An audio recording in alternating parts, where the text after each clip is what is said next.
বৃষ্টির প্রার্থনায় রাজধানীতে ইস্তেগফার নামাজ আদায়। বৃষ্টির প্রার্থনায় রাজধানীতে সালাতুল ইস্তেগফার আদায় করা হয়েছে। মঙ্গলবার 23 এপ্রিল সকালে আফতাবনগর ঈদগাহ মাঠে নামাজে অংশ নেন মুসল্লিরা।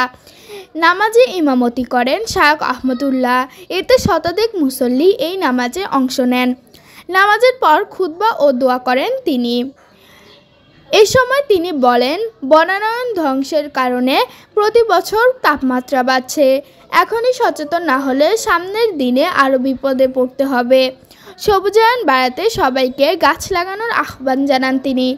রাদিয়া নূর ভূঁইয়া। সাধ্যের মধ্যে অরিজিনাল ব্যবহৃত ল্যাপটপ কিনুন, নিজের শখ পূরণ করুন।